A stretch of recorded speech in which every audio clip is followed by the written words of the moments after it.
أعوذ بالله من الشيطان اللعين الرجيم. بسم الله الرحمن الرحيم.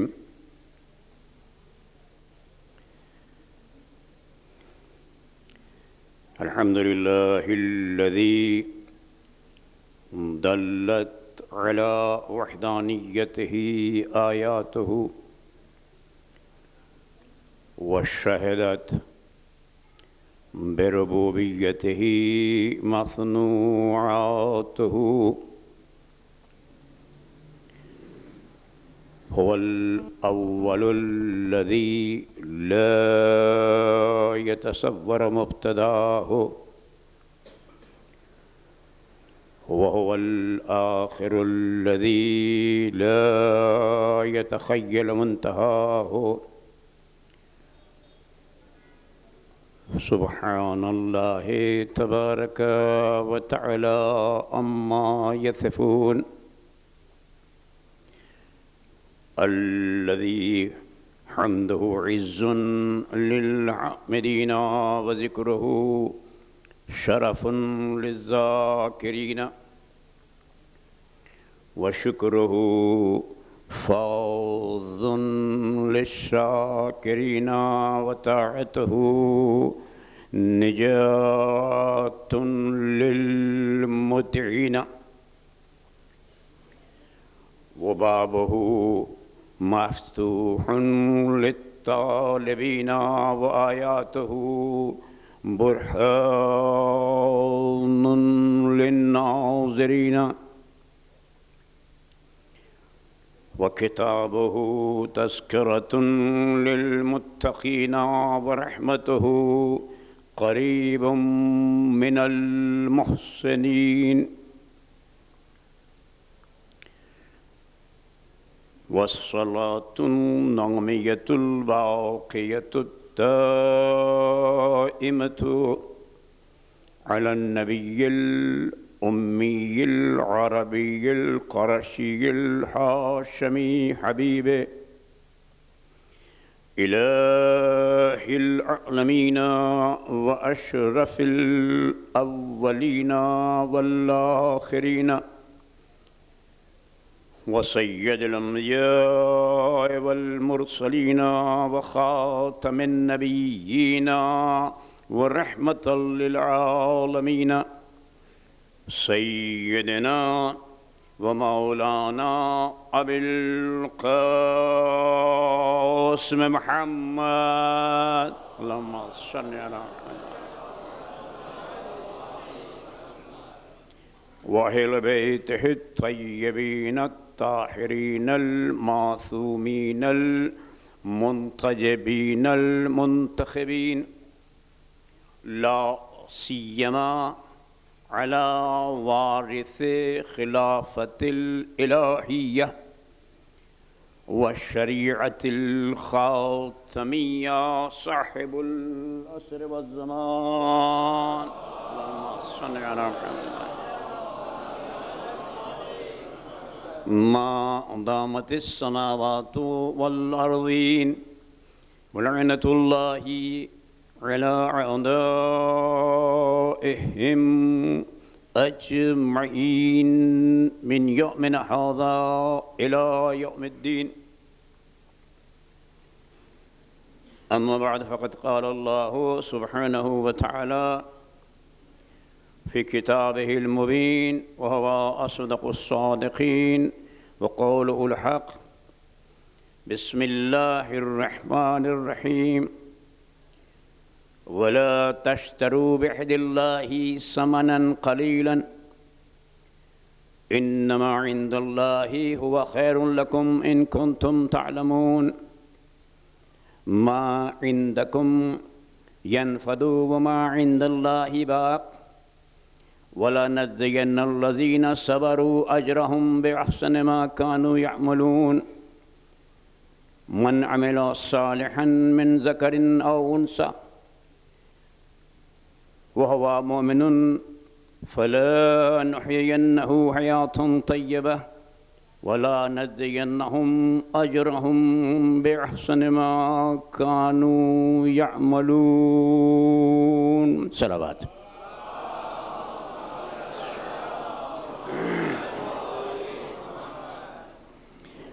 رضوان محترم،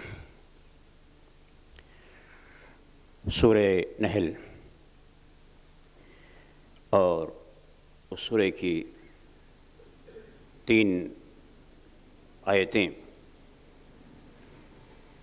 جن کے نشانات میں پہلی شب سے آپ کی خدمت میں عرض کر رہا ہوں، اور آج پھر اس کو دہراتا ہوں. نشانات ہیں ان کے 95، 96 اور 97، 95، 96 اور 97. اور جس موضوع پر آپ سے گفتگو ہو رہی ہے وہ موضوع ہے بقا اور فنا، یعنی مارٹیلٹی اور امارٹیلٹی. الحمدللہ اس تعلق سے شب اول ہی سے ہماری گفتگو جاری ہے. کل کی گفتگو جہاں پر ہم نے ختم کی تھی اس کے ذیل میں کچھ کلمات اضافے کے ساتھ آپ کی خدمت میں پیش کرنے سے پہلے ایک اعلان جو مجھ سے کہا گیا کہ کل کے تعلق سے میں کر دوں کہ کل یہاں بعد نماز جمعہ بھی ایک مجلس ہے، اور اس مجلس میں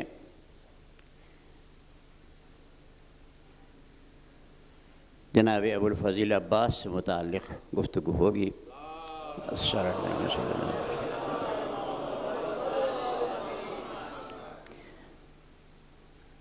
اور مجھے کو مجلس سے خطاب بھی کرنا ہے، تو یہ پہلے اعلان آپ تک پہنچانا ضروری تھا. اور اب گفتگو کو آگے بڑھانا ہے. پہلے تو جو کل کی ہماری بات جہاں پر ختم ہوئی تھی وہ بات مکمل کرنا ہے کسی تعلق سے، کسی نسبت سے. اور اس کے بعد چونکہ آج سفر کی 7 تاریخ ہے جیسا کہ مجھے بتایا گیا ہے، اور یہاں کی روایت کے مطابق اگرچہ جس پر زیادہ اتفاق ہے وہ 28 سفر ہے، امام حسن علیہ السلام کی شہادت کی تاریخ. لیکن بعض روایات کے مطابق بالخصوص یہاں 7 سفر کو بھی کہا جاتا ہے کہ یہ آپ کی شہادت کی تاریخ ہے. تو مجھے تھوڑا سا بیان اور خاص طور پر مصائب کی منزل پر آپ کی خدمت میں وہ بھی عرض کرنا ہے. آئیے ذرا سا مل کے اجتماعی طور پر ایک مرتبہ درود پڑھیں تو میں بات کو آگے بڑھاتا ہوں.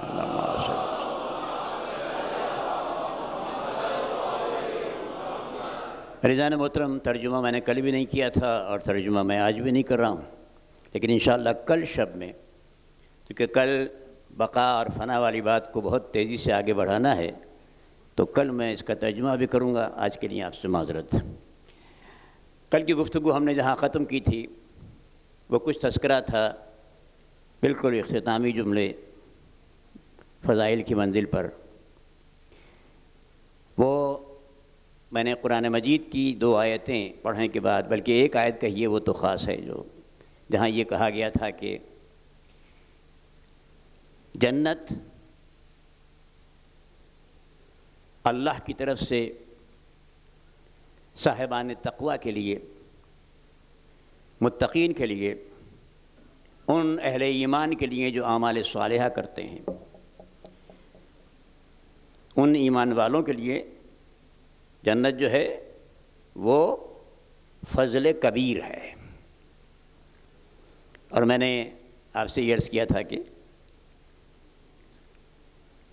قرآن مجید میں پروردگار عالم نے جنت سے بڑھ کر بھی ایک چیز کا ذکر کیا ہے جس کو اکبر کہا ہے۔ جنت کبیر ہے، اور اس کے بعد کہا گیا سورہ توبہ کی آیت میں کہ وَرِضْوَانٌ مِّنَ اللَّهِ اکبر، اللہ کی رضا جو ہے، اللہ کی رضا جو ہے وہ اکبر ہے، اکبر ہے۔ تو اسی سلسلے سے میں نے آپ کی خدمت میں کل یہ بتایا تھا اور اس کو آج آگے بڑھانا ہے کہ میرے مولا امیر المومنین نے اسی تعلق سے یہ کہا تھا کہ میں نے پالنے والے تیری نمازیں جنت کے لیے نہیں پڑھی ہیں، تیرے روزے جنت کے لیے نہیں رکھے ہیں، تیرا حج جنت کے لیے نہیں کیا ہے، تیری راہ میں انفاق جنت کے لیے نہیں کیا ہے، بلکہ یہ سب کچھ میں نے اس لیے کیا ہے کہ میں صرف تیری رضا کا طالب ہوں۔ اور عجیب بات یہ ہے کہ پروردگار عالم نے ان تمام عبادتوں کو ایک طرف رکھتے ہوئے، نمازوں کو ایک طرف رکھتے ہوئے، روزوں کو ایک طرف رکھتے ہوئے، حج کو ایک طرف رکھتے ہوئے، انفاق کو ایک طرف رکھتے ہوئے ایک عجیب بات کہہ دی کہ اے علی، اگر تو رضا چاہتا ہے تو میں تیرے لیے ایک طریقہ تجویز کرتا ہوں اپنے رسول کے ذریعے سے، اور وہ طریقہ یہ ہے کہ رسول کے بستر پہ سو جا، بستر رسول پر سو جا، بس۔ عزیزان محترم، یہاں تک ہماری گفتگو تھی، اور اس گفتگو کو آج ذرا سا ایک دوسرے انداز سے، وہ سب نہیں دہراؤں گا جو دہرا چکا ہوں، ایک دوسرے انداز سے آپ کی خدمت میں عرض کرنا چاہتا ہوں، دوسرے انداز سے۔ لیکن جو کل بات تھی وہ ذرا سا ایک چیز آپ کے تازگی روح کے لیے عرض کر دوں کہ میں نے کہا تھا کہ دو فرشتے آئے تھے، دو فرشتے۔ کون کون سے دو فرشتے تھے؟ ایک جبریل آئے تھے، ایک میکائیل آئے تھے۔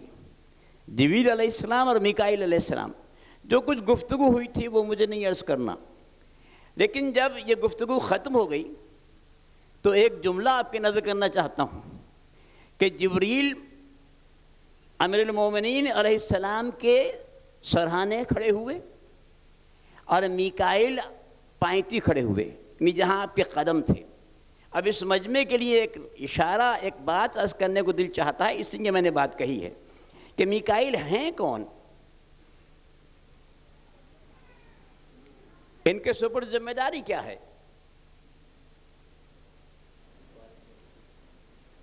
بتائیے نا، نہیں ہے آپ کے ذہن میں؟ چلیے میں بتاتا ہوں۔ میکائیل کے سپرد ہے رزق دینا، رزق تقسیم کرنا،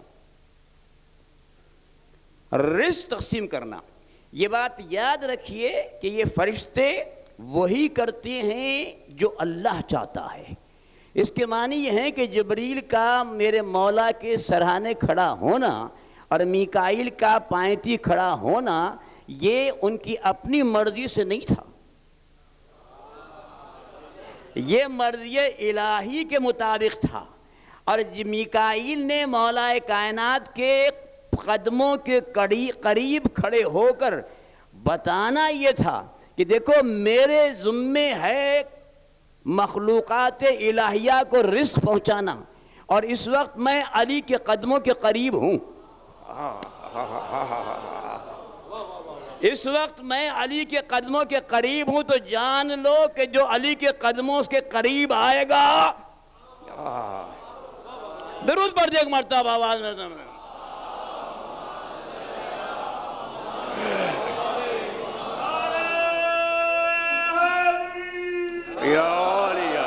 ماشاء اللہ،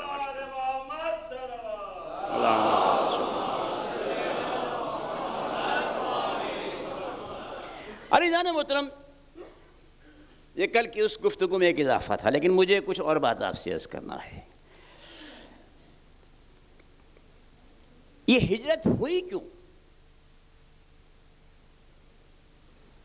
تھوڑا سا تجزیہ آپ کے لیے، اور تجزیہ لطیف ہے۔ تاریخ کو پڑھیں آپ، تو تاریخ کو پڑھنے کے بعد میں ایک بات آپ سے بہت لطیف کہنے جا رہا ہوں، ذہن میں رکھیے گا اس کو۔ تاریخ کو پڑھیں گے اگر آپ، تو تاریخ کو پڑھنے کے بعد آپ کو یہ معلوم ہوگا کہ جب مشرکین مکہ، مکے کے مشرکین، تمام قبائل جب ہر اپنے طریقے میں ناکام ہو گئے تو آخر میں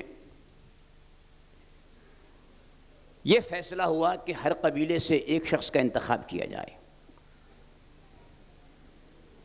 اور روایات کے مطابق، تاریخ کے مطابق کم سے کم 40 قبائل کی بات ہے، زیادہ سے زیادہ 70 قبائل کی بات ہے، یعنی 40 سرداران قبائل، اور اگر میکسیمم کی بات کریں تو 70 سرداران قبائل۔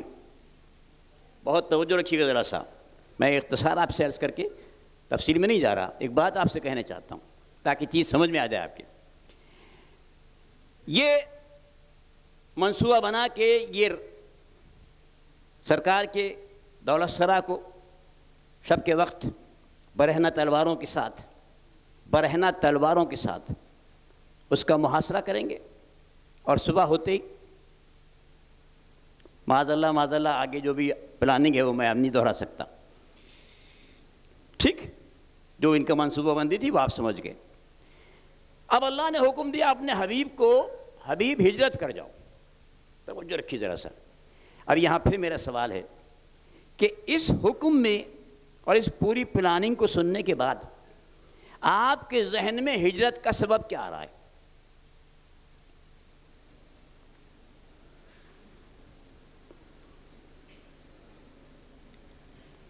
بتائیے نا، آپ تو خاموش ہیں بیٹے سارے سب، بتائیے جلدی سے۔ یہ جو میں نے آپ کے سامنے اس کا ایک تھوڑا سا وضاحت کی ہے، اس وضاحت کو سامنے رکھ کر اور حکم الہی کو سامنے رکھ کر ہجرت کا سبب ظاہری طور پر کیا سمجھ میں آ رہا ہے آپ کے؟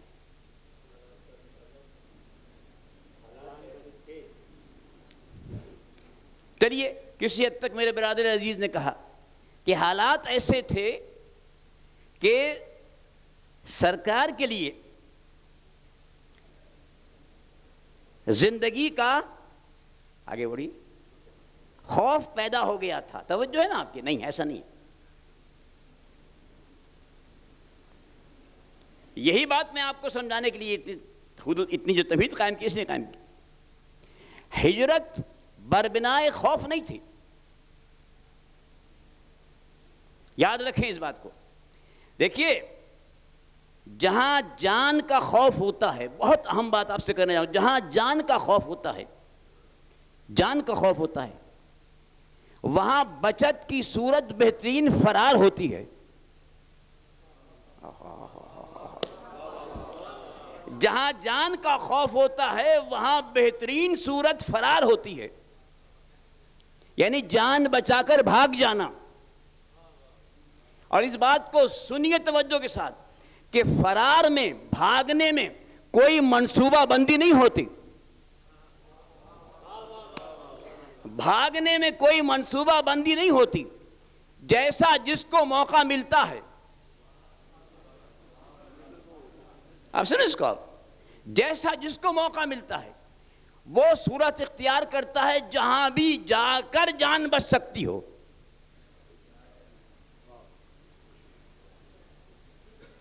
وہ جان بچانے کی کوشش کرتا ہے۔ یہ کب ہوتا ہے؟ جبکہ خوف ہو۔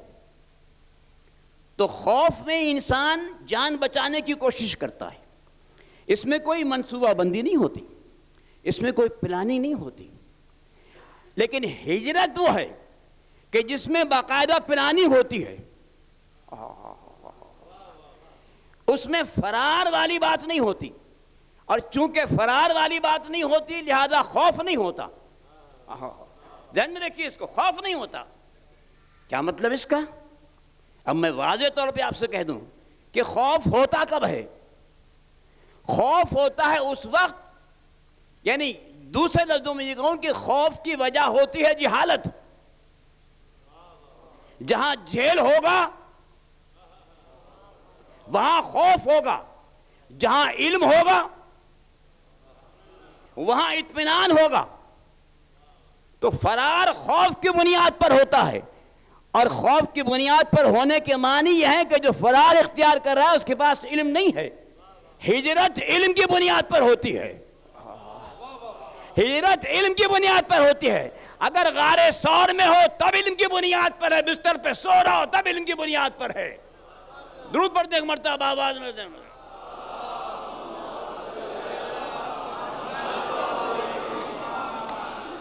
توجہ رکھیے اس کو، دونوں کیفیتوں کو سمجھیے۔ فرق کیا ہے ذرا سا؟ ہجرت ایک منصوبے کے تحت ہے، اللہ کا ایک منصوبہ ہے، اللہ کا ایک پلان ہے، ایک پلان ہے، ایک منصوبہ ہے جس کے تحت ہجرت ہو رہی ہے۔ توجہ رکھیں ذرا سا اس کو۔ اب ہجرت میں دو رخ رکھے، ایک انتظام کیا غار ثور میں، ایک انتظام کیا رسول کے گھر پر۔ کیوں؟ منصوبہ بندی دیکھیے کیوں؟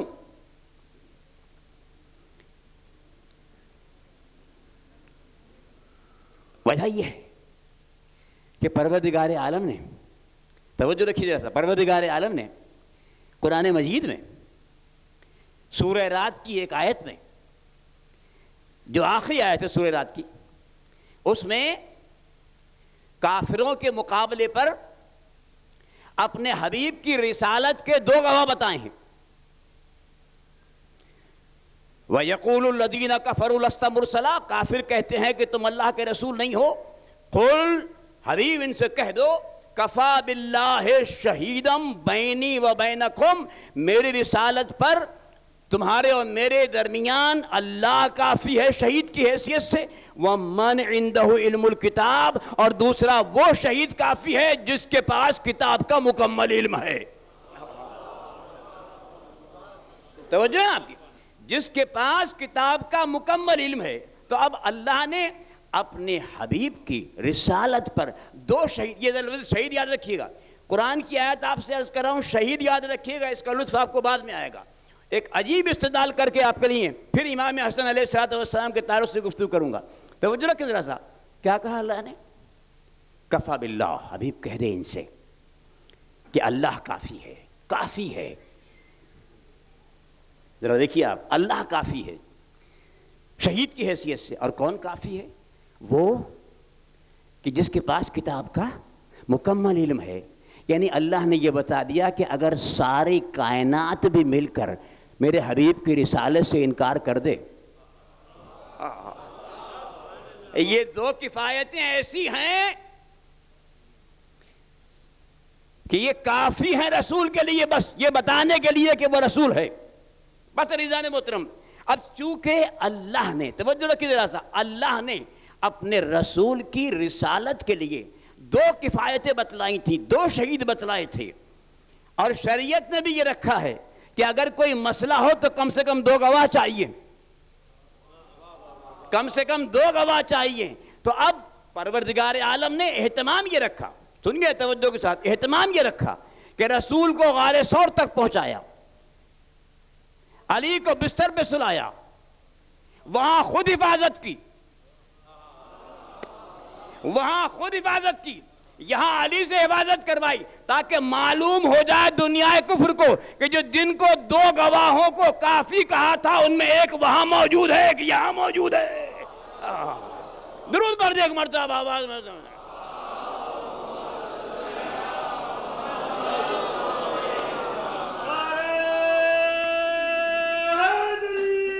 یار یار یار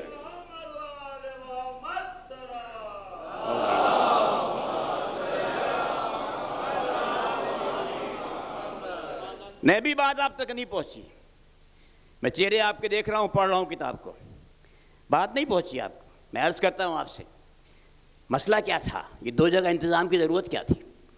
یہ بالکل طے ہے کہ رسول کو جانا تھا مدینے، لیکن آپ کے لیے آپ کی اس بات سلسلے سے، آپ کے تعلق سے، آپ کے اس ذہن میں ایک بات ڈالنا چاہتا ہوں تاکہ بات آپ تک واضح طور پہ پہنچ جائے۔ توجہ رکھیں ذرا سا، سرکار ختم مرتبت کے پاس کافروں کی کچھ امانتیں تھیں، مسلمانوں کی نہیں۔ نہ مانتے ہوئے بھی امین جانتے تھے، نہ مانتے ہوئے بھی امین جانتے تھے، امانتیں تھیں۔ توجہ ہے نا آپ کی؟ نہیں، ذرا سا بات خدا کرے کہ میں اس لیول پہ آ جاؤں کہ یہاں میری بات آپ تک پہنچ جائے، پھر آپ کی سمجھ میں آئے گی بات کہ کیا اہمیت ہے اس کی۔ کچھ امانتیں تھیں۔ اچھا، اب میں آپ سے ایک بات کہتا ہوں، اگر اللہ کا رسول بغیر امانتیں ان کے حقدار افراد کو پہنچائے ہوئے مدینے چلا جاتا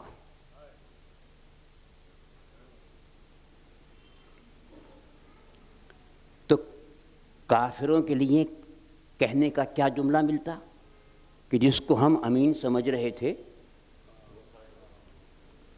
ہے نا؟ آپ سمجھ اس کا وہ معاذ اللہ میں نے لفظ استعمال نہیں کیا اس لیے، یعنی جس کو ہم امین سمجھ رہے تھے، اب اس کے معنی یہ ہے، توجہ رکھیے، اس کے معنی یہ ہے کہ دو حفاظتوں کی ضرورت تھی۔ سنیے میں اس سے جملہ آسان کر رہا ہوں تاکہ آپ تک بات پہنچ جائے۔ دو حفاظتوں کی ضرورت تھی، ایک طرف تو ذات محمد کی حفاظت تھی، دوسری طرف رسالت کی حفاظت تھی۔ نہیں غور کر رہے؟ امانتیں پہنچانا یہ رسالت کی ذمہ داری تھی، امانتیں پہنچانا یہ رسالت کی ذمہ داری تھی۔ اب ایک طرف تھی ذمہ داری ذات محمد کی حفاظت کی، ایک طرف تھی ذمہ داری رسالت کی حفاظت کی، ایک طرف سے ذمہ داری رسالت کی حفاظت کی۔ اب آپ سمجھ لیجئے کہ جب بات آتی ہے، سنیے جملے کو میرے قدر کریں گے، کہ جب بات آئی ذات محمد کی تو اللہ نے کہا میں حفاظت کروں گا، اور جب بات آئی رسالت کی تو اللہ نے کہا رسالت کی جگہ امامت ہی آ سکتی ہے۔ درود پڑھ دے ایک مرتبہ۔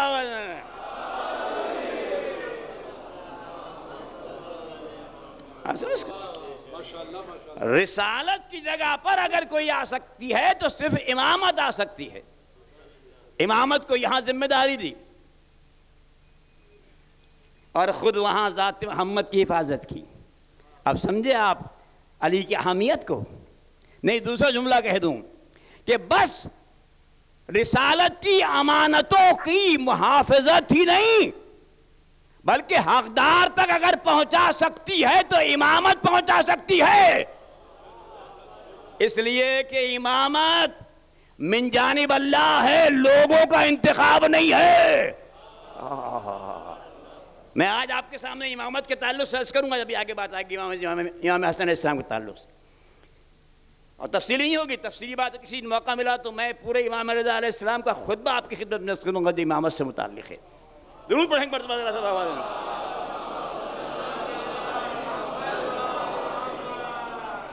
بات توجہ رکھیے ذرا سا۔ اب کہا کہ یہ ذمہ داری علی کے سپرد ہے۔ ایک بات سنیں گے آپ، علی کہاں سو رہے ہیں؟ رسول کے بستر پہ، ہے نا؟ بستر رسول پر سو رہے ہیں۔ میں نے کہا کہ رسالت کی جگہ پر یہ ذمہ داری امامت ہی کر سکتی تھی، کر سکتی نہیں کر سکتی تھی؟ ایک جملہ آپ سے کہتا ہوں، ذرا سمجھیے گا۔ ازواج مطہرات میں ایک زوجہ جن کا نام ہے ام حبیبہ رضی اللہ تعالی عنہا، ہے نا؟ یہ کس کی بیٹی ہیں؟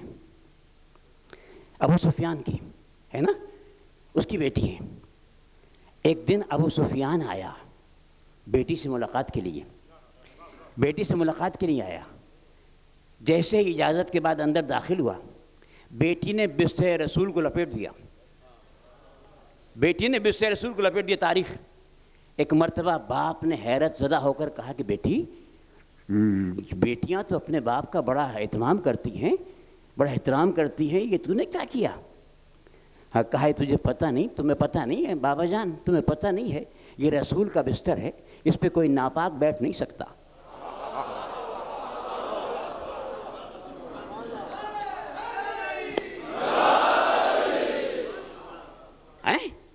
اس پر کوئی ناپاک بیٹھ نہیں سکتا۔ اب سمجھے آپ علی کہاں سو رہے ہیں؟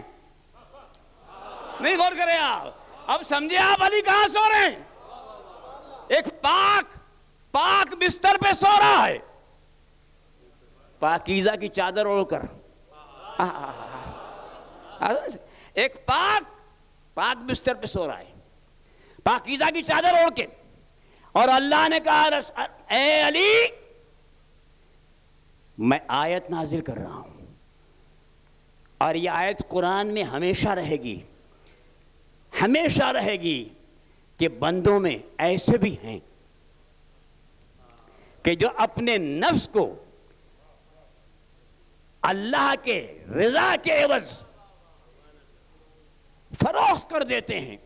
اور علی سن لے کہ تیرے ساتھ میری رضا اس طرح سے ہم رشتہ ہے، وابستہ ہے، سنیے میرے جملے کو قدر کے ساتھ، تیرے ساتھ میری رضا اس طرح سے جڑی ہوئی ہے، اس طرح سے ہم رشتہ ہے، اس طرح سے وابستہ ہے کہ جب تک تیری نسبت سے غدیر خم میں اعلان نہ کرا دوں گا اسلام سے راضی نہیں ہوں گا۔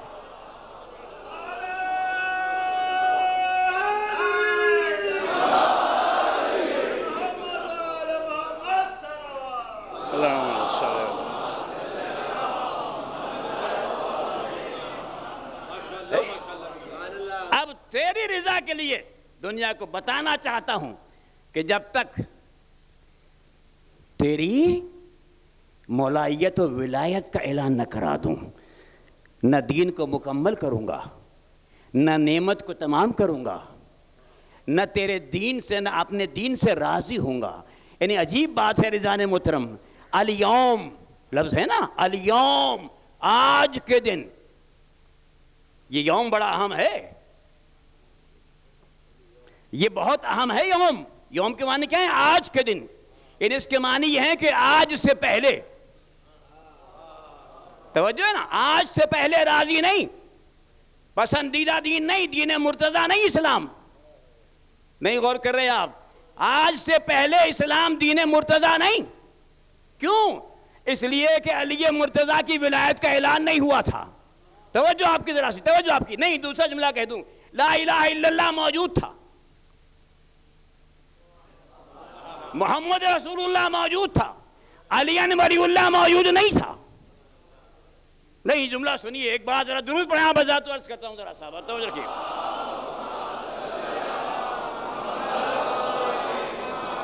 علی جان محترم، یہ آپ سے بھی سوال ہوگا، اس لیے جواب دینا چاہ رہا ہوں، سمجھ میں آ گئی یہ بات ذہن میں۔ کہا جاتا ہے جی جناب یہ علی ولی اللہ کہاں سے لے آئے؟ ہم نے کہا بھائی تو رسول کا ارشاد ہے، وہ میں یس کرتا ہوں جو ارشاد رسول ہے، توجہ سے سنیے گا، اب یس کرتا ہوں، ایک دلیل دوں گا آپ کو۔ کہا قرآن میں دکھاؤ، مزاج ہے نا بیچارے، قرآن سے ہٹ کے کبھی بات نہیں کرتے، جو کہا تھا نا کتاب کافی ہے، تو صرف کتاب پہ تکیہ ہے۔ میں نے کہا قرآن میں دکھاؤ، بہت توجہ کے ساتھ سنیے گا، استدلال دے رہا ہوں آپ کے سامنے، اور تاکہ یاد رہے آپ کو استدلال۔ میں نے کہا اچھا تو یہ ضد ہے کہ قرآن میں دکھائیں، یہ ضد ہے کہ قرآن میں دکھایا جائے، چلیے ٹھیک ہے۔ میں نے کہا آپ ذرا اپنا کلمہ پڑھیے، کلمہ پڑھا انہوں نے، میں نے کہا محمد رسول اللہ قرآن میں کہاں ہے؟ کہا ہے، توجہ حضور والا، کہا ہے، میں نے کہا کہاں ہے؟ کہا سورہ فتح میں ہے۔ توجہ ہے نا آپ کی، سنیے یاد رکھیے گا اس بات کو، کہا سورہ فتح میں ہے، محمد رسول اللہ والذین معہ، آگے پوری آیت سے توجہ کے ساتھ کہنے لگے سورہ فتح میں ہے۔ میں نے کہا ہاں بالکل ہے قرآن میں۔ میں نے پوچھا سورہ فتح نازل کب ہوئی تھی؟ سورہ فتح نازل کب ہوئی تھی؟ کہا یہ تو نہیں معلوم۔ میں نے کہا میں بتاتا ہوں، سورہ فتح نازل ہوئی ہے 6 ہجری میں، نہیں غور کر رہے آپ، سورہ فتح نازل ہوئی ہے 6 ہجری میں، تو بھئی 6 ہجری سے پہلے جو کلمہ پڑھا جا رہا تھا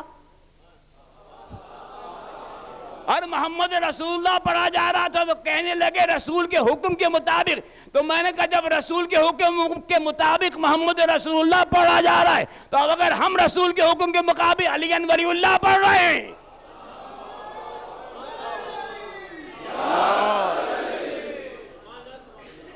علی جان محترم، اب آپ کہیں گے رسول کا حکم کہاں ہے؟ مجھے بات آگے لے جانا ہے، وقت بہت محدود ہے، بس یہیں سے بات ختم کر دوں گا۔ آپ کہیں گے رسول کا حکم کہاں ہے؟ میں عرض کرتا ہوں، جب غدیر کا خطبہ ختم ہو گیا، بس ایک بات عرض کروں گا، پھر مجھے امام حسن کی طرف جانا ہے، توجہ رکھیے ذرا سا۔ غدیر کا خطبہ ختم ہو گیا تو اللہ کے رسول نے سارے مجمع کو مخاطب کر کے کہا، سارے مجمع کو، مجمع آپ کے ذہن میں ہے، کیا کہا؟ الا الا فیبلغ الشاہد منکم الغائب۔ سنو سنو، آج سے جتنے لوگ شاہد ہیں اس پر، ان کی ذمہ داری ہے کہ یہ ان تک پہنچائیں جو غائب ہیں۔ الا، آگاہ ہو جاؤ، فیبلغ الشاہد، جو شاہد ہے، منکم، تم میں، اس کی ذمہ داری ہے کہ وہ ان تک پہنچائے جو غائب ہیں۔ توجہ رکھیے ذرا سا، ان تک پہنچائے جو غائب ہیں۔ بات سمجھ آ رہی ہے آپ کے؟ نہیں، اب جب میں بات آپ سے کہنے جا رہا ہوں وہ عجیب ہے۔ سنیے عزیزان محترم، عربی میں 2 لفظ ہیں، جو عربی داں حضرات ہیں وہ جانتے ہیں اس کو، لیکن آپ حضرات کو، جن میں ایسے بھی لوگ ہیں جو عربی داں نہیں ہیں، ان کو سمجھانا چاہتا ہوں۔ عربی میں 2 لفظ ہیں، ایک ہے شہید، ایک ہے شاہد۔ شہید کے معنی ہے جو چشمدید گواہ ہو، جس نے دیکھا ہو۔ اس وقت جتنے حضرات یہاں تشریف فرما ہیں، سب کے سب اس مجلس پر شہید ہیں۔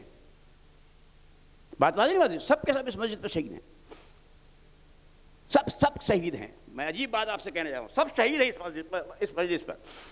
آپ بھی، میں، جتنے حضرات تشریف فرمائے، جہاں تک دیکھ رہے ہیں مجھے اور یہاں سن رہے ہیں، سب شہید ہیں۔ تو شہید کے معنی یہ ہو گئے۔ شاہد کون ہے؟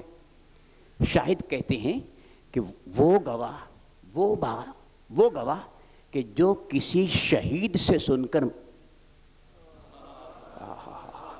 کسی شہید سے سن کر پھر گواہ بنے تو وہ شاہد ہے۔ یعنی شہید دیکھ کر گواہی دینے والا، شاہد کسی شہید سے سن کر گواہی دینے والا۔ اس کو ذہن میں رکھیے، الشہید وہ حاضر علی شیء، یہ لغت کی معنی ہے۔ شہید وہ ہے کہ جو موقع پر موجود رہا ہو۔ توجہ ہے نا آپ کی، موقع پہ موجود رہا ہو۔ الشہید ہو حاضر علی شیء، شہید وہ ہے جو موقع پہ موجود رہا ہو۔ تو اب اس کے معنی کیا ہوئے؟ سنیں گے جملہ میرا، دہراتا ہوں جملے کو۔ شہید اپنی شہادت کے لیے کسی دوسرے کا محتاج نہیں ہوتا، لیکن شاہد کسی امر پر گواہ بننے کے لیے کسی شہید کا محتاج ہوتا ہے۔ اس کو ذہن دیکھیں، کسی شہید کا محتاج ہوتا ہے۔ بات واضح ہوئی آپ کے لیے؟ یا اگر نہیں سمجھ میں آئی، الحمدللہ آپ کے سر بتا رہے ہیں۔ اب ایک جملہ آپ سے کہہ رہا ہوں، صحابہ کرام سے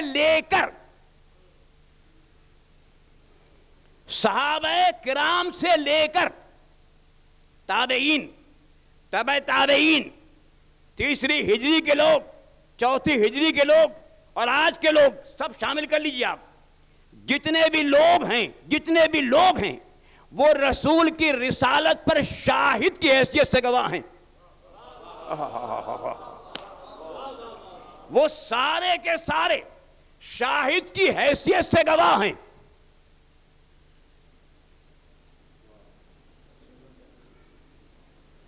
میں آپ سے پوچھتا ہوں، آپ بھی تو کلمہ پڑھتے ہیں نا، گواہی دیتے ہیں، آپ جو گواہی دے رہے ہیں شہید کی حیثیت سے، شاہد کی حیثیت سے، شاہد کی حیثیت سے۔ اور شاہد اس وقت تک بن نہیں سکتا جب تک کوئی شہید نہ ہو۔ میں عجیب منظر فکر آپ کو دے رہا ہوں، جب تک کوئی شہید نہ ہو۔ آپ نے کہا ہم نے اپنے والد سے سنا تھا، میں نے کہا انہوں نے کس نے سنا تھا؟ بات آگے بڑھتی چلی جائے گی، صحابہ کے دور تک چلی جائے گی نہیں جائے گی؟ اب اس کے معنی کیا ہے کہ صحابہ کرام رضوان اللہ علیہم اجمعین بھی شاہد ہیں، شہید نہیں ہیں۔ اور کوئی شاہد بن نہیں سکتا جب تک کہ شہید نہ ہو بیچ میں۔ تو پالنے والے کسی کو شہید بنایا ہے یا نہیں بنایا؟ نہیں سمجھ میں آ رہا، کسی کو شہید بنایا ہے یا نہیں بنایا؟ تو پرشیت کی طرف جواب ملے گا کہ ابھی تو نے خود آیت پڑھی ہے کہ علی کو ہم نے شہید بنایا ہے۔ تو خدا کی قسم سنیے جملہ میرا، اگر علی رسول کی رسالت پر شہید کے طور پر گواہی نہ دیتا تو کسی کی گواہی بھی قابل قبول نہ ہوتی. آپ سمجھیں، کسی کی گواہی بھی قابل قبول نہ ہوتی. یہ علی کا کرم ہے کہ علی نے گواہی دی ہے اللہ کے حکم کے مطابق، اور گواہی وہی دے سکتا ہے کہ جو حاضر رہا ہو. گواہی وہی دے سکتا ہے جو حاضر رہا ہو. اس کے معنی یہ ہے کہ جب رسالت دی جا رہی تھی، درود پڑھ دے ایک مرتبہ آواز میں،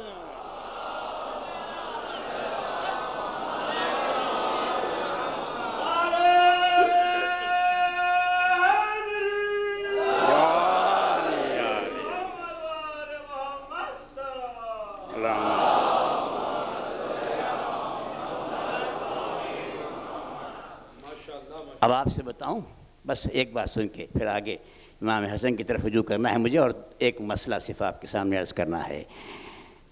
سرکار کی ایک حدیث ہے، اور ہمارے ہاں نہیں ہے بلکہ برادران اسلامی کے ہاں بھی ہے. تھوڑا سا فرق پتہ چل جائے گا، ذرا سا آپ کو توجہ رکھیے ذرا سا. سب برادران اسلامی کے یہاں بھی ہے. حدیث کیا ہے؟ سرکار فرماتے ہیں وَلَوْ يَعْلَمُ النَّاسُ مَتَى سُمِعَ عَلِيٌّ أَمِيرُ الْمُؤْمِنِينَ مَا أَنْكَرَ فَضْلُهُ. اگر لوگوں کو یہ معلوم ہو جائے کہ علی کب سے امیر المومنین ہیں،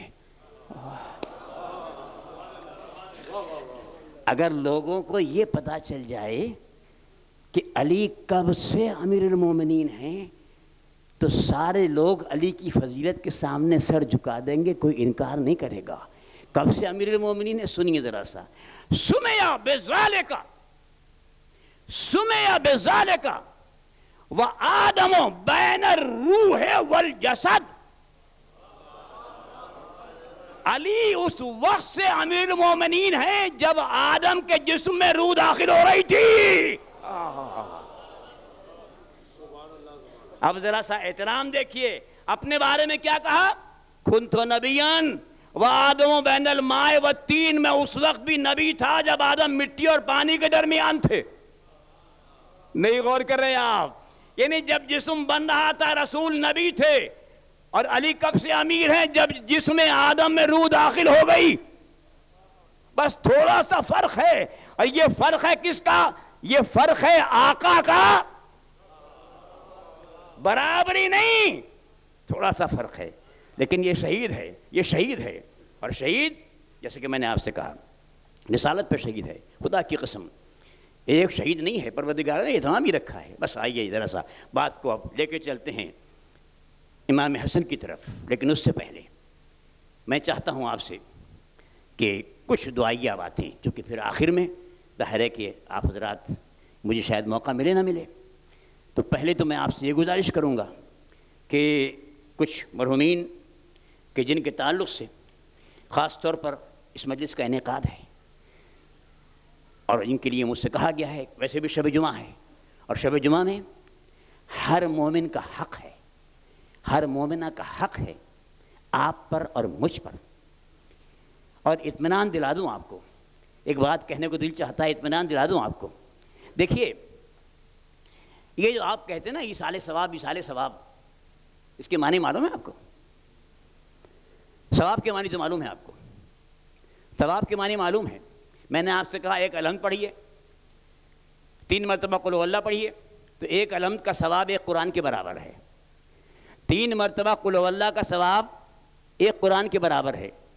ایک سورہ یاسین کا ثواب بعض روایات میں 10 قرآن کے برابر ہے، بعض روایات میں 12 قرآن کے برابر ہے. آپ سنیں اس کو. میں آپ سے صرف سورہ یاسین کی زحمت نہیں دیتا، میں آپ سے کہتا ہوں کہ صرف ایک مرتبہ الحمد پڑھیے، ایک مرتبہ قل هو اللہ پڑھیے. آپ نے الحمد پڑھی، قل هو اللہ پڑھا، اب آپ کے دامن میں ثواب آ گیا. توجہ ہے نا آپ کی؟ آپ کے دامن میں ثواب آ گیا. یہ تو وہ ہے جو میں کرتا ہوں، آپ سے گزارش کروں گا، ثواب آ گیا. اب مسئلہ ہے ایصال کا. ایصال کے معنی کیا ہے؟ ایصال کے 2 معنی ہیں، خود پہنچانا یا کسی وسیلے سے پہنچوانا. خود پہنچانا یا کسی وسیلے سے پہنچانا. بھائی جب تک ہم زندہ ہیں خود پہنچا سکتے ہیں، لیکن جب زندہ نہ ہو معاملہ اب اس دنیا کا نہیں رہا، برزخ کا ہے. وادی السلام تک پہنچانا ہے. توجہ ہے نا آپ کی؟ تب ایسا وسیلہ چاہیے کہ جس کا تعلق وہاں سے بھی ہو، جس کا تعلق یہاں سے بھی ہو. اور اب میں ایک جملہ آپ کو نقل کر رہا ہوں، سوچئے گا، لطف لیجئے گا کہ خدا کی قسم پروردگار عالم نے آپ پر اتنا کرم کیا ہے کہ دنیا تو ایک وسیلے کے لیے محتاج ہے. دنیا تو ایک وسیلے کے لیے محتاج ہے. آپ کو 14 وسیلے ایسے دیے ہیں، سنیے، 14 وسیلے ایسے دیے ہیں کہ جن کے یہاں حساب کے 4 بنیادی طریقوں میں سے 2 ہیں، 2 نہیں ہیں. ہے نا؟ ایسے وسیلے اللہ نے آپ کو دے دیے، ایک نہیں 14 دے دیے کہ جن کے یہاں حساب کے 4 بنیادی طریقوں میں سے 2 ہیں، 2 نہیں ہیں. کیا مقصد؟ ان کے یہاں ضرب ہے، تقسیم نہیں ہے. ان کے یہاں ضرب ہے، تقسیم نہیں ہے. ان کے یہاں جمع ہے، نفی نہیں ہے. ایسے وسیلے ہیں کہ آپ نے 2 قرآن بھیجے اور پھر تقسیم نہیں، اگر 10 مرحومین کو بھیجے ہیں تو 10 کو مساوی اجر و ثواب پہنچے گا. تو آئیے رضوان محترم پہلے اس امر کو ادا کر لیں، دعا ہو جائے تھوڑی سی، پھر میں آتا ہوں اس طرف جہاں منزل ہے میری. توجہ رکھیے ذرا سا، آپ سے گزارش ہی ہے کہ پہلے میں کچھ مرحومین کے نام لے رہا ہوں، اور اس میں سید اشفاق حسین زیدی مرحوم، سیدہ کلثوم فاطمہ، سید مظاہر حسین زیدی، سید اظہر حسین زیدی، سید اظہار حسین زیدی، سید ظہیر حسین زیدی. اور اس کے علاوہ یہ آپ کو معلوم ہے کہ ساجوانی فیملی کے جتنے مرحومین ہیں ان سب کے تعلق سے، جو کہ یہ اساسی بنیاد، یہ جاریہ جس کو آثار کہتے ہیں، یہ سب انہی کے تعلق سے ہے. ان سب کو شامل کیجئے اور اپنے تمام مرحومین کو شامل کیجئے، اور جتنے بھی مرحومین ہیں، شہداء ہیں امت کے، ان سب کو بھی شامل کیجئے. اول و آخر 3 مرتبہ درود، 1 مرتبہ سورہ الحمد اور 3 مرتبہ سورہ اخلاص پڑھ کے ان سب کو بخش دیجئے.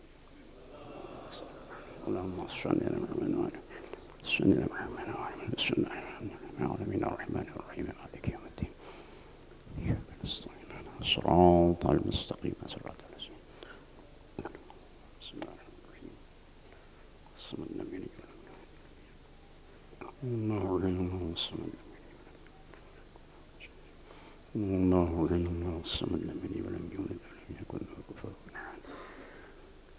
بسم الله من ولم يولد ولم يكن له كفوا احد. اللهم صل على محمد وعلى محمد. اللهم صل على محمد وعلى محمد.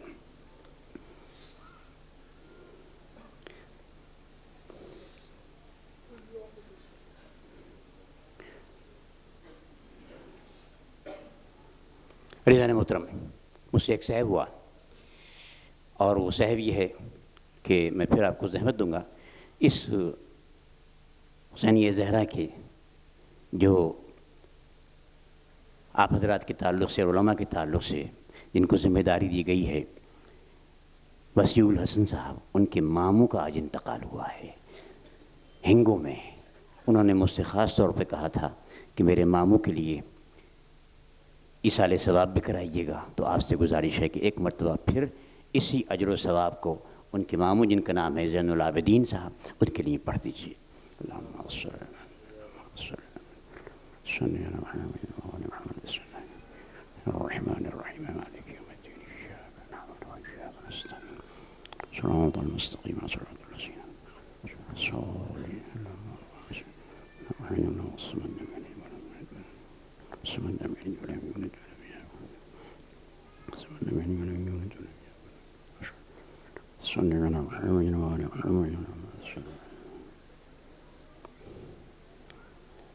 عزیزان محترم، چند دعائیہ کلمات، اس کے آخر میں پھر ماتم ہوگا، تو دعا کا وقت مجھے کل بھی نہیں ملا تھا اور آج بھی نہیں. پھر میں آپ سے رجوع کروں گا بیان کی طرف.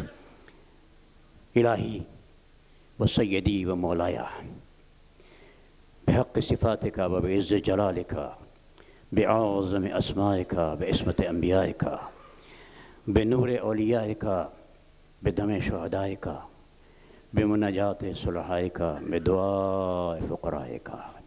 پالنے والے محمد و آل محمد کا واسطہ جتنے بیمار علیل ہیں، علی الخصوص سید مجاہد حسین زیدی اور ایک مومنہ، بہت محترم مومنہ جو آئی سی یو میں ہیں، پالنے والے جمیع مومنوں مومنات کو اور ان سب کے صدقے میں اس مومن اور مومنہ کو صحت کاملہ اور عاجلہ عطا فرما۔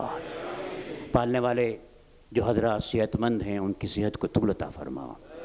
پالنے والے جو بے روزگار ہیں ان کو روزگار عطا فرما۔ جو برسر روزگار ہیں ان کے وسائل رزق میں اضافہ فرما۔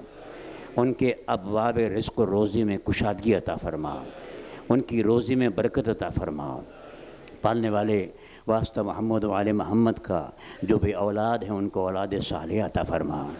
جو اولاد نرینہ کے متمنی ہیں ان کو نیک اور صالح بیٹا عطا فرما۔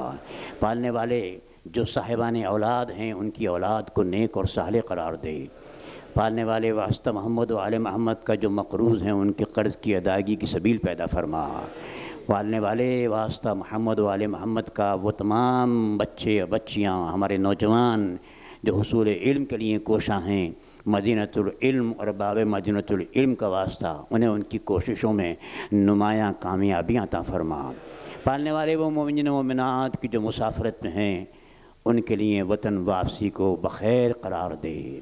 پالنے والے واسطہ محمد و آل محمد کا جمیع مومنین و مومنات کو حج و عمرہ کی سعادت عطا فرما۔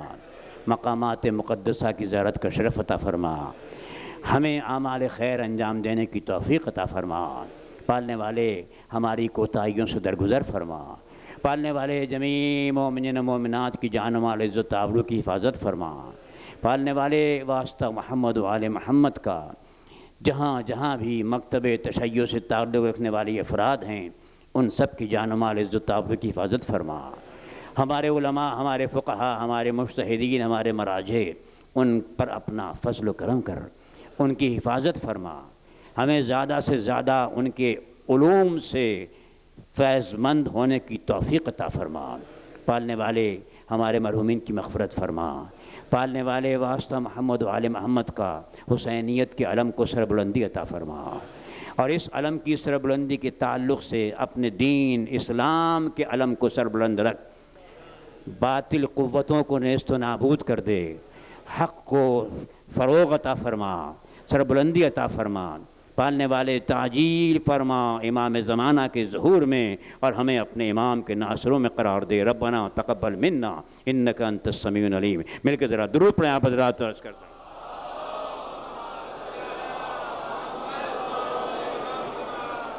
عزیزان محترم، یہ گفتگو ہماری اس تعلق سے تھی کہ جہاں کل کی گفتگو ہم نے ختم کی تھی۔ اصل گفتگو جو ہے جو تسلسل سے موضوع سے متعلق ہے وہ انشاءاللہ کل آپ کی خدمت میں، چونکہ وقت میرے پاس یعنی شبیں رہ گئی ہیں، محدود رہ گئی ہیں، کوشش کروں گا کہ جو باقی شبیں ہیں اس میں یہ موضوع میرا کافی حد تک سمٹ جائے۔ ابھی بہت سی باتیں کرنے کی ہیں لیکن رہ گئی ہیں۔ عزیزان محترم، امامت یہ کیا ہے؟ اور میں نے ابھی آپ سے عرض کیا کہ رسالت کی جگہ پر امامت، بلکہ یوں کہوں کہ جب نبوت ختم ہو جائے تو امامت کا ہونا یہ منطقی اور عقلی طور پر لازم ہے، لازم ہے۔ امامت کیا ہے؟ وقت بالکل مختصر، امامت کیا ہے؟ ڈیفینیشن آپ کی، میں مختصر ڈیفینیشن دے رہا ہوں آپ کو۔ امامت کی ڈیفینیشن کتابوں میں یہ ملتی ہے کہ الامامت ریاست عامۃ، الامامت ریاست عامۃ فی امور الدین والدنیا ونیابۃ عن النبی۔ یہ میں نے مختصر ترین آپ کے سامنے تعریف کی ہے۔ جس دن کبھی وقت ملتا ہے انشاءاللہ ملے گا تو میں پھر تفصیل سے اس کی جو ایک ڈیفینیشن ہے وہ آپ سے عرض کروں گا۔ آج یہ مختصر کیا مطلب ہے؟ امامت کیا ہے؟ امامت ہے، سنیے میرے سے ذرا تعریف اس کی، الامامت ریاست عامۃ، امامت جو ہے اس حکومت کا نام ہے، توجہ کے ساتھ سنیے گا، اس حکومت کا نام ہے جس کی جغرافیائی حد نہیں ہوتی.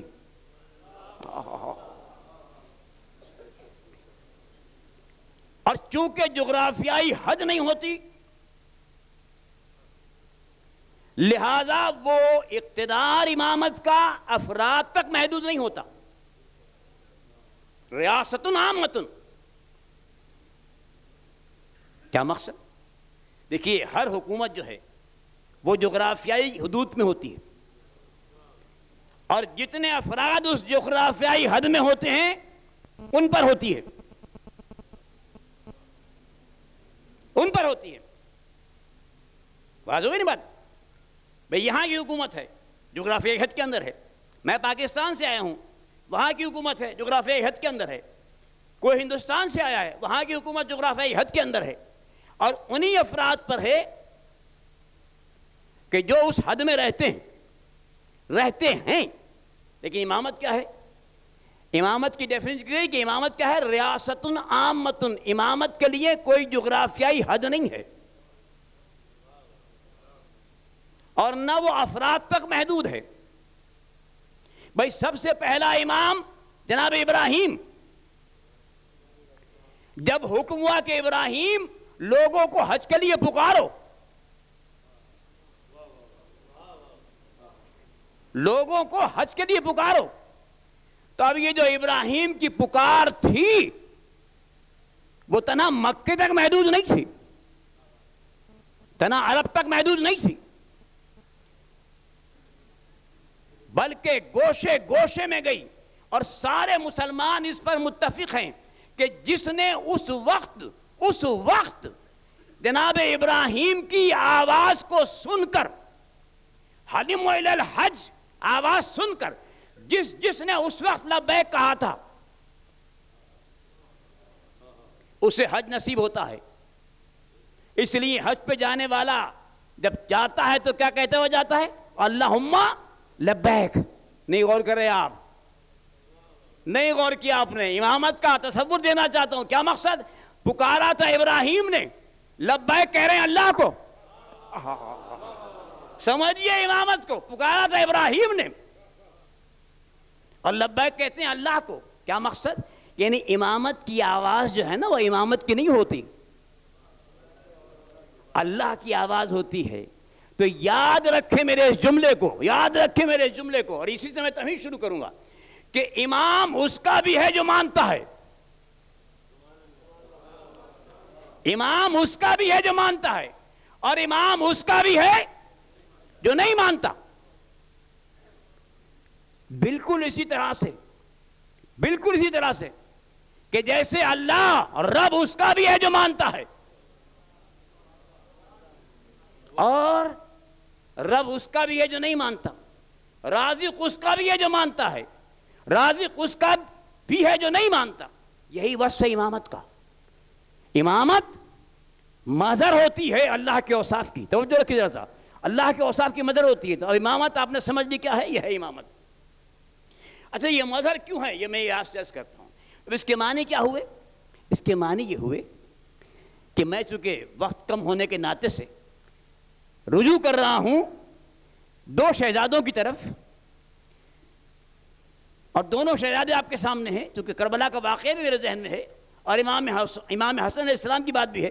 تو یاد رکھیے امام حسن ہوں یا امام حسین، دو میری گفتگو ہے سب. امام حسن ہو یا امام حسین، ہر زمانے میں ہر وقت امام ہیں. اس کو ذہن میں رکھیے، ہر وقت اور ہر زمانے میں امام ہیں، ہر وقت اور ہر زمانے میں امام ہیں. کیا مقصد؟ اس کے معنی یہ ہے امام حسین کے تعلق سے کربلا کے واقعے سے پہلے بھی امام ہیں، جب واقعہ رونما اس وقت بھی امام، جب واقعہ گزر گیا اس وقت بھی امام، آج بھی امام. اور امام حسن بالکل اسی طرح سے. اب چونکہ وقت محدود ہے اور امام حسن کے فضائل کے سلسلے سے میں نے اتنے محدود وقت کے اندر آپ کے سامنے امامت کی ڈیفینیشن کے ساتھ امام کے مقام کو متوجہ کر دیا. بہت توجہ رکھیے. کام کیا ہے امامت کا؟ جہاں اور کام ہے امامت کے، وہاں ایک اہم کام یہ ہے کہ اللہ کے حدود کا نفاذ اور اس کی شریعت کا تحفظ شریعت کا. بس عزیزان محترم، اب میرا جملہ سنیے، اور میں اس جملے کو دونوں شہزادوں کے تعلق سے آپ کی نظر کرنا چاہ رہا ہوں. تاریخ لکھنے والے حیرت کرتے ہیں یہ لکھتے ہوئے کہ دونوں شہزادے نبی کے نواسے، علی کے فرزند، رسول کی بیٹی کے بیٹے، لیکن دونوں کے کردار میں، دونوں کے عمل میں فرق ہے. ایک نے سلو کی ہے، ایک نے جنگ کی ہے. یہی ہے نا؟ ایک نے سلو کی، ایک نے جنگ کی ہے. توجہ رکھیے، عجیب بات آپ سے کہنے جا رہا ہوں میں. کیونکہ وقت اتنا ہی ہے جو میں آپ سے وضاحت کے حق کہہ سکتا ہوں. ایک نے سلو کی ہے، ایک نے جنگ کی ہے. تو کہا جاتا ہے کہ دونوں میں فرق ہے. نہیں، ایسا نہیں. خدا کی قسم، میں پوری ذمہ داری سے آپ سے کہہ رہا ہوں کہ کوئی فرق نہیں دونوں کے اندر. دونوں کے اندر کوئی فرق نہیں ہے. سنیے آج مجھ سے، فرق کیا ہے؟ فرق یہ ہے کہ دونوں سے جو کچھ طلب کیا گیا اس میں فرق ہے. ان کے رد عمل میں فرق نہیں ہے. جو کچھ طلب کیا گیا اس میں فرق ہے. وہ مطالبہ جو جناب امام حسین علیہ السلام سے ہوا ہے، اگر وہ مطالبہ امام حسن سے ہوتا تو کربلا 50 ہجری میں ہو جاتی.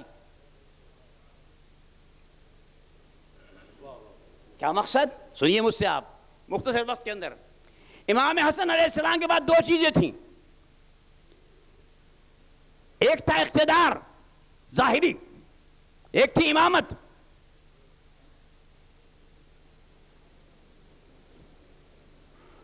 میں جانتا ہوں امام کا حق ہے، لیکن امام کو احتیاج نہیں ہے حکومت کی. نہیں سنا میرا جملہ آپ نے؟ حق ہے امام کا، لیکن امام کو حکومت کی احتیاج نہیں ہے. بھئی کتنے نبی ہیں جن کے پاس اقتدار رہا ہے؟ ذرا بتائیے. 1,24,000 میں بتائیے نا، 1,24,000 میں کتنے نبی ہیں جن کے پاس اقتدار رہا ہے؟ صرف دو کہ جن کو حکومت دی ہے اللہ نے، اور ایسی حکومت دی ہے کہ جو یادگار. توجہ نا. تو امامت کو حق ضرور ہے امامت کا، لیکن امامت کو احتیاج نہیں ہے. کیوں؟ اس لیے کہ وہ پہلے ہی سے اقتدار رکھتی ہے. ماننے والوں پر بھی اقتدار رکھتی ہے، نہ ماننے والوں پر بھی اقتدار رکھتی ہے. تو اب سنیے مجھ سے، امام حسن سے مانگا کیا گیا؟ حکومت. مانگی نہیں گئی، زبردستی لی گئی. طاقت کے بھروسے پر، طاقت کی بنیاد پر. توجہ ہے نا آپ کی؟ طاقت کی بنیاد پر.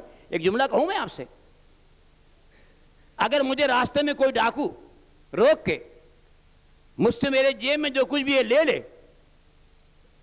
تو کیا وہ یہ کہہ کے لیتا ہے کہ یہ میرا حق ہے، تمہارا نہیں ہے؟ نہیں سنائی بات آگے. کیا وہ یہ کہہ کے لیتا ہے کہ یہ میرا حق ہے، تمہارا نہیں ہے؟ میں نے تو آج تک نہیں سنا کہ کسی ڈاکو نے، کسی چور نے یہ کہہ کے مال لیا ہو کہ جناب یہ آپ کا حق نہیں ہے، میرا حق ہے، یہ میری ملکیت ہے. کوئی ڈاکو چور یہ نہیں کرتا، بلکہ چھین لیتا ہے نا؟ یہی بات، یہی ہے نا بات؟ واضح ہو گئی نا بات آپ کو؟ تو اب آپ ذہن میں رکھیے کہ امام حسن علیہ السلام نے، میں مثال دے کے بات واضح کروں گا، امام حسن علیہ السلام نے ظاہری اقتدار جو محدود تھا وہ چھوڑا ہے، جو فانی تھا وہ چھوڑا ہے. امام حسین سے کیا مانگا گیا؟ امامت. نہیں غور کرے یار. امام حسین سے امامت مانگی گئی. بیعت کے معنی کیا ہیں؟ بیعت کے معنی کیا ہیں؟ بیعت کے معنی خود کو فروخت کر دینا. یعنی جو امام برحق ہے، نہیں غور کر رہے آپ، جو امام برحق ہے وہ خود کو اس کے ہاتھوں فروخت کر دے جو امام نہیں ہے.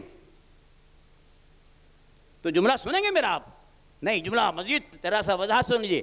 دیکھیے، لوگوں نے خدا ہونے کا بھی دعویٰ کیا ہے، نبی ہونے کا بھی دعویٰ کیا ہے، امام ہونے کا بھی دعویٰ کیا ہے. سنیے جملے کو توجہ کے ساتھ. خدا ہونے کا بھی دعویٰ کیا ہے، رسول ہونے کا بھی دعویٰ کیا ہے، امام ہونے کا بھی دعویٰ کیا ہے. لوگوں نے مانا بھی ہے، لوگوں نے مانا بھی ہے. لیکن لوگوں کے ماننے سے کوئی خدا خدا نہیں بنتا، جھوٹا خدا خدا نہیں بنتا. لوگوں کے ماننے سے کوئی جھوٹا نبی نبی نہیں بنتا. لوگوں کے ماننے سے کوئی جھوٹا امام امام نہیں بنتا. آپ سمجھ رہے ہیں اس کا؟ کسی حق والے نبی نے یا حق والے امام نے، میں پوری تاریخ کی ذمہ داری سے کہہ رہا ہوں اور آپ کو بھی معلوم ہے یہ بات، کہ کسی حق والے نبی نے یا حق والے امام نے کسی باطل نبی یا باطل امام کو نہیں مانا. کیوں؟ جملہ سنیں گے آپ. کیوں نہیں مانا؟ اس لیے کہ حق کا مزاج یہ ہے، حق کا مزاج یہ ہے کہ باطل کو برداشت کرتا ہے، مانتا نہیں ہے. جملے میں سنیے، حق کا مزاج یہ ہے کہ باطل کو برداشت کر لیتا ہے، مانتا نہیں ہے.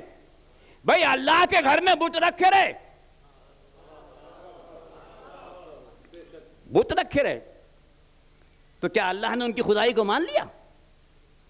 نہیں مانا، برداشت کر لیا، مانتا نہیں ہے. حق یہ مزاج ہے اس کا. اور امام کیوں نہیں مانتا وہ بھی سن لیجئے مجھ سے. آپ آج بالکل آخری بات آپ سے کر رہا ہوں، پھر مجھ سے مذاہب کی طرف جانا ہے. کیوں نہیں مانتا امام؟ آپ کو شاید توجہ ہو یا نہ ہو، قرآن مجید میں پروردگار عالم نے ایک آیت رکھ دی چھوٹی سی، سورہ دخان کی آیت ہے 32 نمبر. ذرا مل کے درود پڑھیں آپ حضرات تو عرض کرتا ہوں.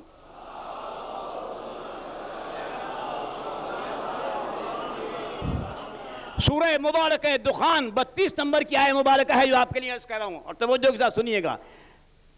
امامت یا نبوت یہ اللہ کا انتخاب ہے، ذہن میں رکھیے اس کو. اللہ کا انتخاب ہے، اور قرآن میں کہا گیا کہ لَقَدْ اخْتَرْنَاهُ لَقَدْ اخْتَرْنَاهُمْ لَقَدْ اخْتَرْنَاهُمْ عَلَىٰ عِلْمٍ عَلَى الْعَالَمِينَ. ہم نے نبیوں کو اور اماموں کو اپنے علم کی بنیاد پر، اپنے علم کی بنیاد پر پورے عالمین سے افضل سمجھ کر منتخب کیا. اپنے علم کی بنیاد پر. کیا مقصد ہے؟ ان کا انتخاب اللہ کے علم کی بنیاد پر ہے، اللہ کے علم کی بنیاد پر ہے. اور جملہ آپ کو مزید وضاحت کے ساتھ عرض کر دوں کہ آپ یہ دیکھیے کہ جن کو اللہ نے اپنے علم کی بنیاد پہ منتخب کیا ہے، اس کے انتخاب کا کمال یہ ہے کہ اس نے کسی ایک نبی کو بھی معزول نہیں کیا. نہیں غور کر رہے آپ؟ کسی ایک نبی کو بھی معزول نہیں کیا ہے، کسی ایک امام کو بھی معزول نہیں کیا ہے. کیوں؟ اس لیے کہ معزول اسے کرنا پڑتا ہے جس کا علم ناقص ہو، اور جس کا علم کامل ہوگا وہ علم کی بنیاد پر اس کے انتخاب سے پہلے بھی، انتخاب کے بعد کے حالات سے بھی واقف ہوتا ہے. تو اب جب اس منزل تک آپ آ گئے تو یاد رکھیے، کسی برحق امام کا اپنی امامت کو سپرد کرنا اس کی ذات تک محدود نہیں رہتا، بلکہ اس انتخاب تک بات جاتی ہے جو اللہ نے کیا تھا. اللہ کے علم کے اوپر بات جاتی ہے کہ اس کا علم معاذ اللہ ناقص تھا. تو اب یاد رکھیے کہ امامت کا مزاج یہ ہے کہ وہ زندگی تو دے دیتی ہے، امامت نہیں دیتی.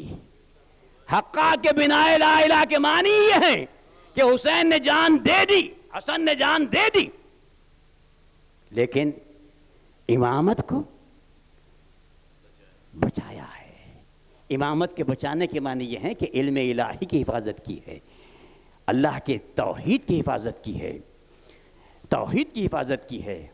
اور یہ علم اس کمال پر ہے کہ امام بخاری جیسی شخصیت کو لکھنا پڑتا ہے کہ حسن تم کیا جانتے ہو؟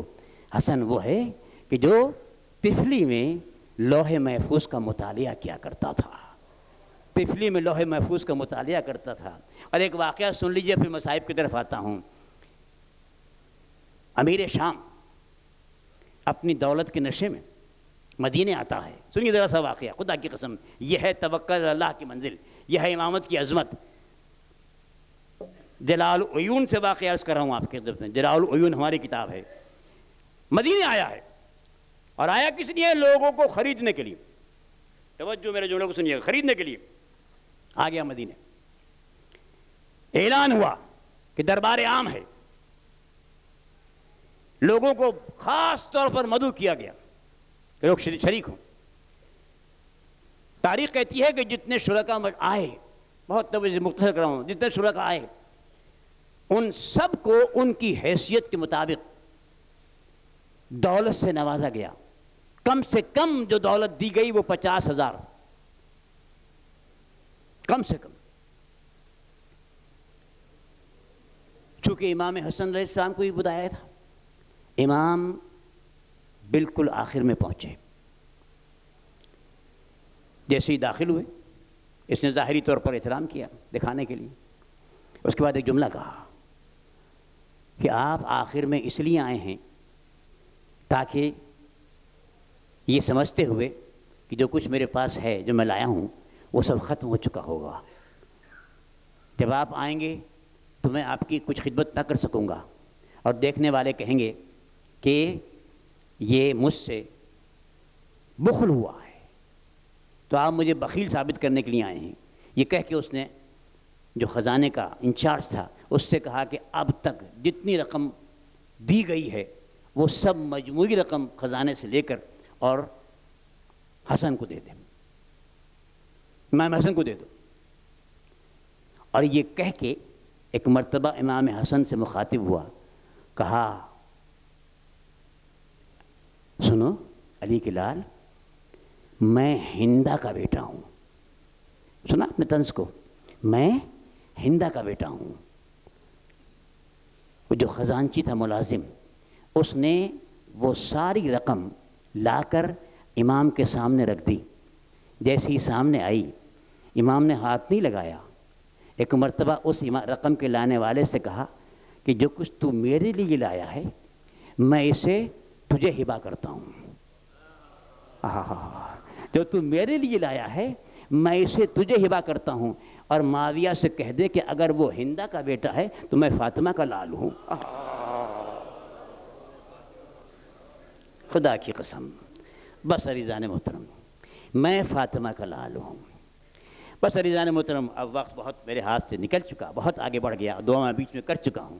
بس مجھے امام کے تعلق سے, لیکن میری موضوع کی صورت جو ہے وہی رہے گی. کون؟ سیدہ کی بیٹی زینب. سیدہ کی بیٹی زینب. بس میں اسی رفظ سے آپ کی خدمت میں چاہتا ہوں کہ کچھ باتیں ہو جائیں. عزیزان محترم, اہل بیت رسالت پر بڑی شبیں آئی ہیں قیامت کی, بڑی شبیں آئی ہیں. سب سے پہلی شب قیامت کی وہ تھی کہ جب اللہ کا رسول دنیا سے گیا تھا. اس وقت زینب کا سن اس وقت بمشکل تمام 5 سال سے کچھ زیادہ. لیکن زینب نے جو ماں کی کیفیت دیکھی, ماں کا تڑپنا دیکھا, باپ کے فراق میں رونا دیکھا, تو زینب اپنے غم کو بھول کر ماں کی دلجوئی میں آگے پیچھے چلتی رہی. لیکن عزیزان محترم, اب جب کچھ ہی دن کے بعد, زیادہ دن نہیں, صرف 75 دن کے بعد وہ ماں بھی دنیا سے چلی گئی. 75 دن کے بعد وہ ماں بھی دنیا سے چلی گئی, تو اب یہ دن زینب کے لیے قیامت کا دن تھا. قیامت کا دن تھا. جیسے ہی شہزادی کو یہ معلوم ہوا کہ میں بے ماں کی ہو گئی ہوں, تو اب راوی کہتا ہے کہ جیسے ہی علی کے گھر سے واہ محمدہ کی صدائیں بلند ہوئیں تو میں نے دیکھا کہ ایک چھوٹی سی بچی سر سے پاؤں تک چادر میں لپٹی ہوئی علی کے گھر سے نکلی, نانا کے روضے کی طرف چلی, اور روضے پر پہنچ کر ایک جملہ کہا, یا جدہ قد ماتت امتنا, اے بابا میں بے ماں کی ہو گئی ہوں. وادر گرامی, دنیا سے رخصت ہو گئی، آپ کی خدمت میں پہنچ گئی ہیں، اور یہ کہے کہ زینب روتی ہوئی آ گئی۔ وہ قیامت کی رات بھی گزری، 40 ہجری آئی، 40 ہجری آئی، آیا 21 رمضان کی رات، 21 رمضان کی رات آئی، زینب کے لیے قیامت کی تیسری رات ہے، تیسری رات ہے۔ بس سنیے مجھ سے، ارے ایک وقت وہ آیا ہے، ایک وقت وہ آیا ہے کہ امام حسن نے آ کر بابا کے کان میں آہستہ سے کچھ کہا، جیسے ہی علی نے سنا، ایک بار دوستوں کو دیکھا، کہا اے میرے شیعو خدا حافظ، میری بیٹیوں سے اب جدائی برداشت نہیں ہو رہی ہے، میری بیٹیوں سے جدائی برداشت نہیں ہو رہی ہے، خدا حافظ، خدا حافظ۔ سب کو رخصت کیا، زینب آئی مسترب ہو کر، بابا سے لپٹی، ام کلثوم آئی بابا سے لپٹی، یہ وقت بھی گزر گیا، یہ شب بھی گزر گئی۔ زینب بعد سیدہ ام المصائب ہے نا، ام المصائب ہے، یہ وقت بھی گزر گیا۔ بس عزیزان محترم، اب 50 ہجری آ گئی، 50 ہجری آ گئی۔ اب اس سے بڑھ کر میں کہتا ہوں زینب کے لیے قیامت کی کوئی بات نہیں ہوگی۔ جملہ سنیں گے آپ، میرا جملہ سنیں گے، خدا کی قسم میں نے غور کیا ہے، لیکن پورے اسلام کی تاریخ میں پہلا جنازہ ہے کہ جو قبرستان جا کر واپس لایا گیا، جو واپس آیا ہے، واپس لا کے جنت البقیع میں دفن ہوا ہے۔ اب میں آپ سے بس اتنا پوچھتا ہوں، وقت مزید نہیں لینا چاہتا، اتنا پوچھتا ہوں کہ جب امام حسین گھر میں داخل ہوئے ہوں گے اور شہزادی نے پوچھا ہوگا بھیا دیر کیوں ہو گئی تھی، بس ماتمدار بیٹھے ہوئے ہیں، اگر کہیں پوچھ لیا ہوگا، اگر روایت نہیں ملتی، مگر میں آپ سے آپ کے تصور کو جاتا ہوں، اگر پوچھا ہوگا کہ بھیا بھائی کے دفن میں دیر کیوں ہوئی،